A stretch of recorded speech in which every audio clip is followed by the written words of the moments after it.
esta pequeña introducción quiero prologarla con una pequeña historia.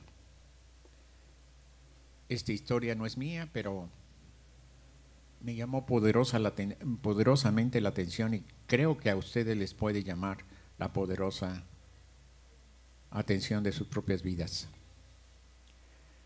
Decían que había un rey que le gustaba ir de cacería a las regiones más inhóspitas de su territorio.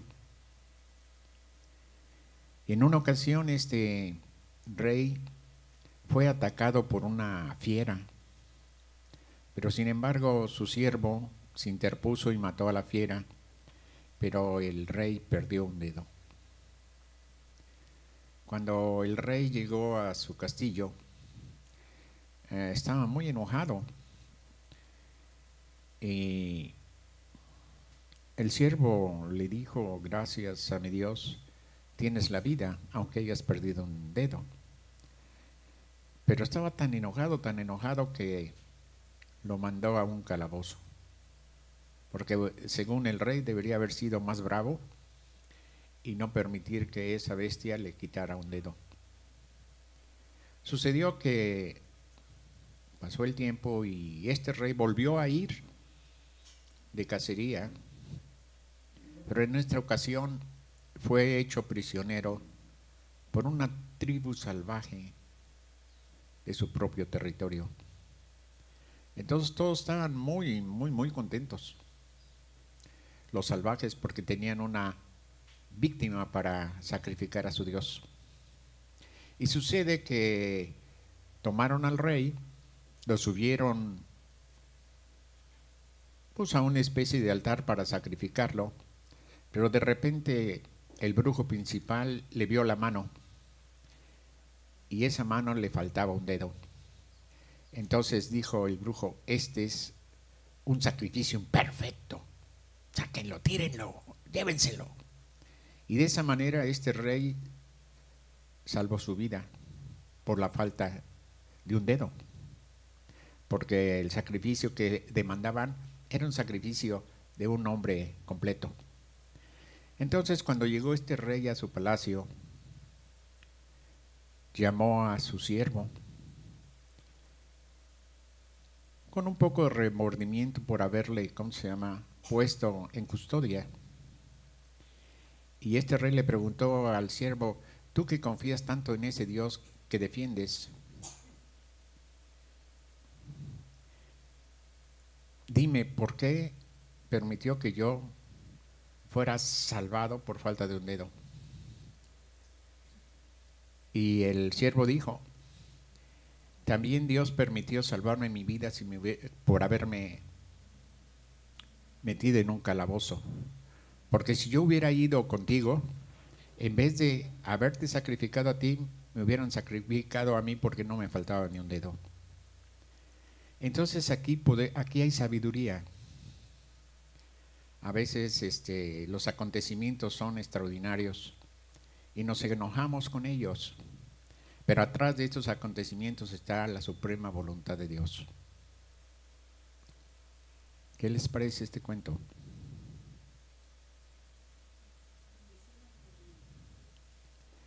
La falta del dedo le salvó la vida al rey, pero si el rey no hubiera metido al siervo a la cárcel, a una mazmorra, hubieran sacrificado al siervo en vez del rey. Y a veces nosotros queremos ser lógicos y tener respuestas o exigir respuestas de Dios. En esta mañana yo quiero seguir y continuar con la meditación sobre el Espíritu Santo. Les conté una historia también pequeña, se las voy a repetir, de que aquel campesino que no conocía el mar, debido a una expedición de algunas personas, llegó al mar. Este campesino, al ver ese enorme lago, como él decía, tomó una botella, se metió al mar y sacó pues 1 litro de agua. y le preguntaron, ¿por qué te llevas este litro de agua en esa botella? Ah, porque miren, allá en mi pueblo, allá en la montaña donde yo vivo, hay muchos que no conocen este gran lago. Pero si yo les llevo el agua, puedo explicarles que existe un lago enorme. Entonces, cuando nosotros hablamos del Espíritu Santo, nos quedamos cortos porque queremos enseñar a la gente qué es el Espíritu Santo.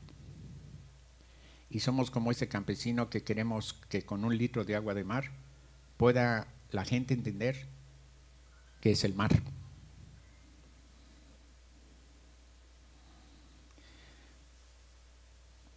Sin embargo, Dios en su palabra nos ha revelado todo en cuanto a lo que nos hace falta saber sobre el Espíritu Santo. Hay algunas preguntas que quisiera yo hacer, algunas ya ustedes las saben, otras van a quedar en duda y otras vamos a tratar de aprenderlas. ¿Ustedes han oído hablar cuál es el bautismo del Espíritu Santo? ¿Cuándo tiene lugar ese bautismo en las personas? ¿Es posible y es necesario que hoy en día hablemos en lenguas? ¿Existe una experiencia a la que denominamos segunda bendición? Todas estas preguntas a veces ni las entendemos. En primera, ¿quién es el Espíritu Santo? Y si el Espíritu Santo existe, ¿qué es lo que nosotros entendemos por bautismo en el Espíritu Santo? ¿Y cómo se manifestó en aquella situación histórica narrada en Hechos de los Apóstoles, capítulo 2, sobre la venida del Espíritu Santo, el día del Pentecostés? Y de ahí salió de que hablaban en lenguas. Y muchos cristianos que tienen solamente parte de ese litro de agua no saben exactamente qué es el Espíritu Santo. La Biblia nos enseña que el Espíritu Santo es una persona. Muchos, al referirse al Espíritu Santo, piensan que es una fuerza, tal vez como el magnetismo, o tal vez como la fuerza de gravedad. O muchos dicen esa cosa. Sin embargo, en Juan 14:26, Jesucristo habla sobre el Espíritu Santo como Él, refiriéndose a una persona. Veamos de la lectura de la Escritura que el Espíritu Santo tiene intelecto, tiene emociones, tiene voluntad. En Apocalipsis 2:7, a ver, ¿quién tienen sus Biblias? Ahora sí voy a hacerles que la manejen un poquito. Apocalipsis 2:7. Vamos a ver una de las características del Espíritu Santo como persona. El Espíritu Santo habla. ¿Pero por qué habla? Quiero que alguien me lea Apocalipsis 2:7. ¿Sí?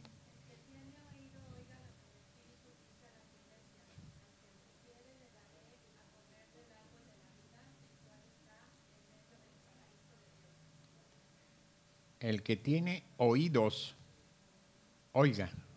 ¿A quién? Al Espíritu Santo que dice la iglesia. ¿Cuándo habíamos nosotros meditado así de repente que el Espíritu Santo habla? Pero allí en la Escritura, no solamente en ese capítulo, sino en muchos capítulos, podemos ver que el Espíritu Santo habla.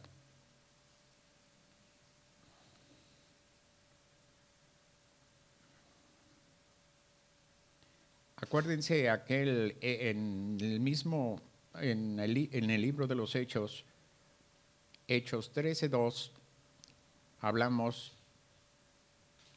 de que el Espíritu Santo dijo o habló apártenme a Bernabé y a Saulo para la obra a que los he llamado. También otra característica del Espíritu Santo como persona es que el Espíritu Santo intercede. A ver, un valiente que encuentre en el libro de los Romanos 8:26, quiero que lea para que los otros escuchen. Romanos 8:26, ¿cómo intercede el Espíritu Santo? ¿O qué es eso de interceder?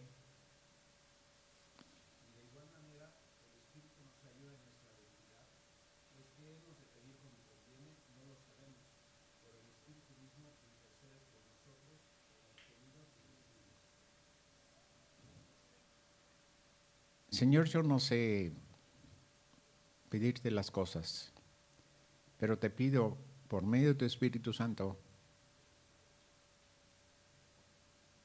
que Él interceda por mí ante ti. ¿Es correcto? Entonces, una de las funciones del Espíritu Santo es que intercede por nosotros. ¿Oramos como conviene? Aquí dice que no, pero Él está ante el Padre y dice que intercede por nosotros. El Espíritu Santo testifica. En Juan 15,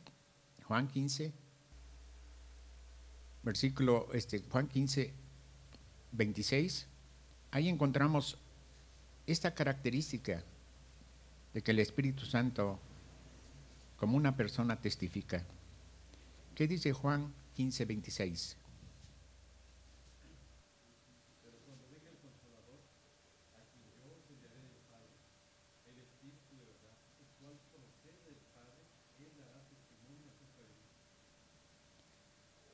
¿Qué decimos que una persona dé testimonio de nosotros? Cuando vamos a pedir trabajo, nos piden una carta y esa carta da testimonio de quiénes somos nosotros. Un joven de 20 años con preparación académica, etcétera, etcétera. Pero nosotros necesitamos que el Espíritu Santo nos diga cuál es la voluntad del Padre, nos dé testimonio acerca de Él. El Espíritu Santo también dirige. El Espíritu Santo dijo a Felipe: acércate, júntate a ese carro. Cuando nosotros tenemos la relación directa con Dios, Dios va a utilizar su Espíritu Santo y nos va a ordenar que vayamos o no vayamos a tales lugares. El Espíritu Santo también ordena. Se han de acordar que el Espíritu Santo impidió que fuera Pablo a determinados lugares, especialmente a Bitinia y a Misinia. El Espíritu Santo no se los permitió. Cuando nosotros decimos: Señor, ábreme las puertas, o ciérrame las puertas, ¿qué queremos decir? Porque dice que cuando Dios abre una puerta, nadie lo cierra. O cuando Dios cierra una puerta, nadie la abre.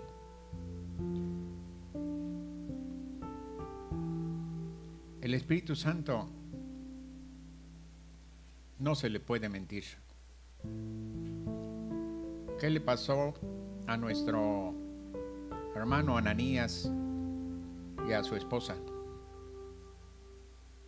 Fue tremendo, ¿verdad? Su experiencia.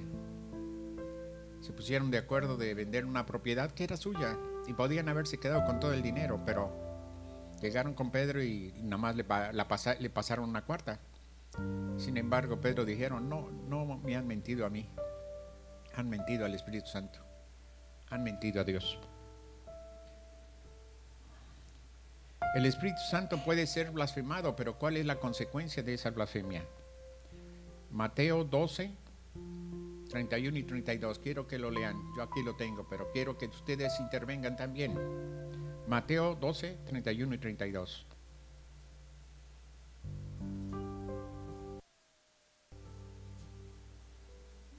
¿Sí? ¿El que tiene puede leerlo? Por tanto os digo, todo pecado y blasfemia será perdonado a los hombres, mas la blasfemia contra el Espíritu Santo no le será perdonada. A cualquiera que dijere alguna palabra contra el Hijo del Hombre le será perdonado, pero al que hable contra el Espíritu Santo no le será perdonado, ni en este siglo ni en el venidero. Al estar hablando del Espíritu Santo estamos hablando de algo muy serio. Y otra característica, con esto terminamos, bueno, no terminamos, sino que ustedes tienen una semblanza de lo que Él es el Espíritu Santo. En Efesios 4:30 dice, y no contristéis al Espíritu Santo de Dios, con el cual fuisteis sellados para el día de la redención. Entonces vemos que el Espíritu Santo es una persona que tiene inteligencia, que tiene voluntad y que interviene en nuestras vidas.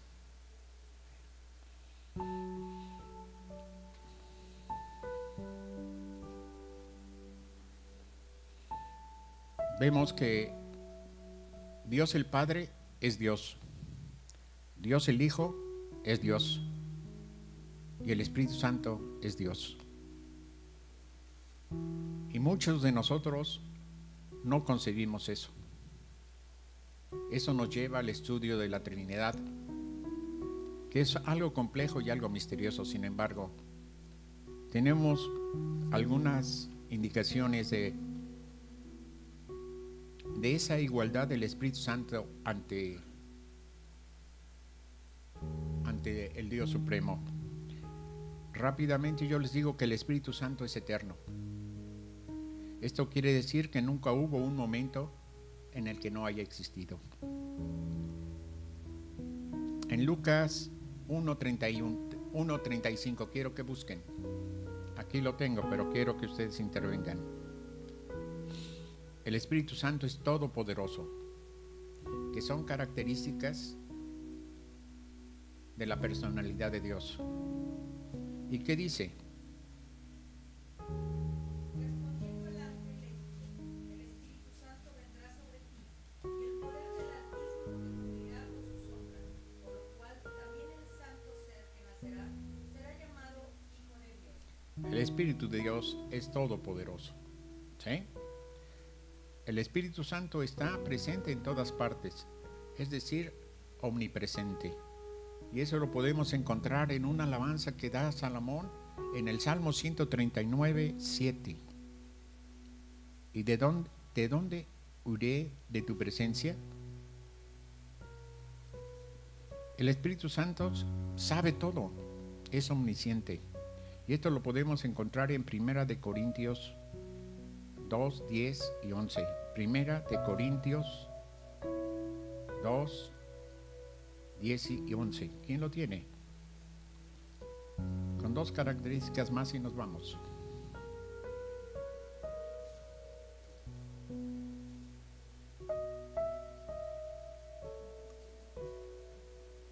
¿Está más difícil encontrar Corintios?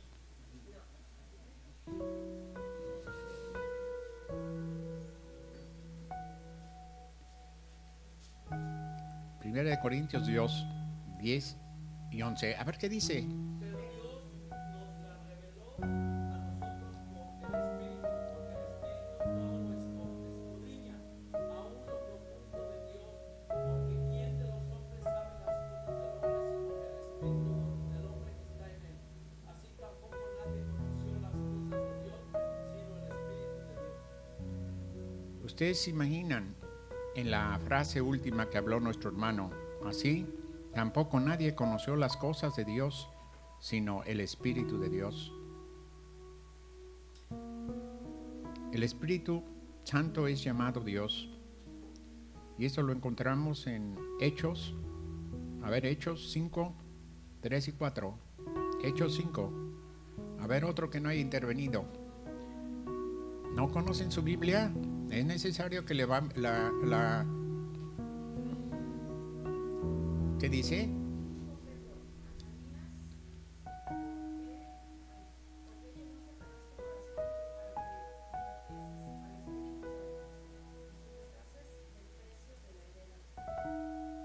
Sí, el otro.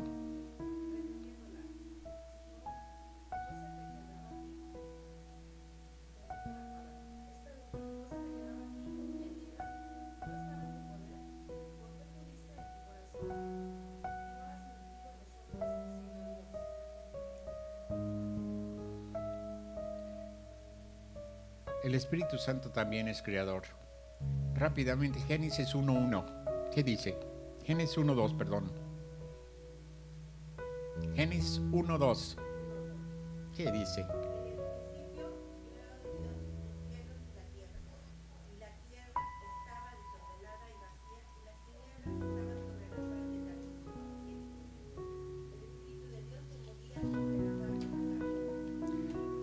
Entonces podemos concluir en esta pequeña introducción y más que meditación en un estudio que Dios Padre es Dios, que Dios Hijo es Dios y que el Espíritu Santo es Dios.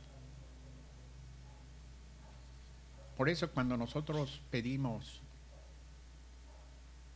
miren, las iglesias tradicionales, las iglesias que se quedan estancadas, las iglesias que tienen necesidad de entusiasmo, las iglesias que transforman el mundo, lo hacen solamente con el poder del cielo. Y ese poder es a través del Espíritu Santo. Él desea y quiere que cada uno de nosotros seamos cristianos llenos de poder, no de voluntad, porque la voluntad a veces dice que es un don y no es cierto. Eso nos lleva al orgullo personal. El Espíritu Santo es parte y debe ser parte integrante de cada cristiano. Cuando nosotros escuchamos el Evangelio y reconocemos que somos pecadores y que necesitamos la salvación y aceptamos a Jesucristo, su sacrificio en la cruz, en ese momento, al decir, Señor, soy pecador, acepto tu sacrificio en la cruz, nosotros somos sellados con el Espíritu Santo para el día de la redención. El estudio del Espíritu Santo para nuestras vidas diarias es muy importante. Y nosotros debemos no llegar al extremo de decir que el que no tiene Espíritu Santo está muerto, pero sí tener presentes de que el Espíritu Santo es Dios y que el deseo de Dios es que nadie se pierda y que todos tengan la oportunidad de la redención y que tengan una vida abundante desde ahora, ¿verdad? Y la historia del principio aplíquenla a su vida. Ese rey y ese esclavo o siervo no sabían la voluntad de Dios, pero estaba la voluntad de Dios en proteger la vida de ese siervo. ¿Y quién se lo dio? El Espíritu Santo, hermanos. Que Dios bendiga esto y que sea esto un pequeño aliciente para que ustedes se interesen más en conocer a la tercera deidad, no porque sea más o porque sea menos en nuestras vidas, que es el Espíritu Santo. El Espíritu Santo nos va a llevar al conocimiento. Sí, hermano, aquí pueden hablar todos. Sí. 4 años caminando en el cristianismo. Es la primera ocasión, por cierto, va acompañada de una felicitación, que en donde me congrego le dan énfasis, le dan importancia y simbología. Yo quiero decir, como ya finalmente lo aclaró, que uno sea más o menos, pero se resalta la importancia y el simbolismo de lo que es el Espíritu Santo. Gloria a Dios, gloria a Dios. Pero no le dan el énfasis, el acento, el remarcamiento especial. Miren, hermanos, los que hemos andado ya muchos años en esto, hemos sido bautizados en el Espíritu Santo y hemos recibido de parte de Dios una lengua. Incluso mismo Pablo habla de que esa lengua que Dios nos da es para alabar y bendecir a Dios en secreto y no en público, porque dice, si tú hablas en lengua extraña, no te van a entender. a menos que haya entre ustedes alguien que traduzca el mensaje de Dios. Las lenguas tienen un propósito bien definido y bien racional. No es de que todos seamos un avispero, porque muchos confunden el hablar en lenguas como bautismo del Espíritu Santo y como una expectación de notariedad personal. Pero definitivamente Dios nos ha dado que cuando terminamos de hablar con nuestro idioma y ya no podemos decirle nada, hay la posibilidad de seguir alabando y bendiciendo a través de las lenguas. ¿Sí? Por ejemplo, y otra de las cosas, las lenguas son traídas por voluntad de las personas y que puede ser modulada y puede continuar o puede terminar.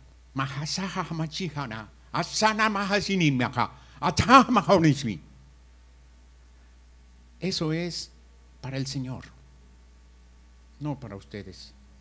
A menos que ustedes tengan alguien que pueda interpretar esto. Pero definitivamente no es prueba de que yo soy más santo o menos santo. Es una manera de glorificar al Todopoderoso. Darle gracias por ese gran don inefable que fue su Espíritu Santo, que en el día del Pentecostés fue dado a nosotros. Y también el cumplimiento de la promesa del Señor Jesucristo de que Él se iba, pero era necesario que viniera un consolador. ¿Sí, hermanos? Hay mucho que aprender de esto. Y si alguno de ustedes al final quiere saber algo más, pues hay miles de libros que se han hecho de esto, pero no vamos a hacerlo una expectación, ni vamos a decir, como dicen muchos predicadores, que tienen el poder del Espíritu Santo y tumban gentes y levantan muertos, y eso es parte de una publicidad, porque esto debe ser algo extraordinario, algo personal, tú y Dios, Dios y tú.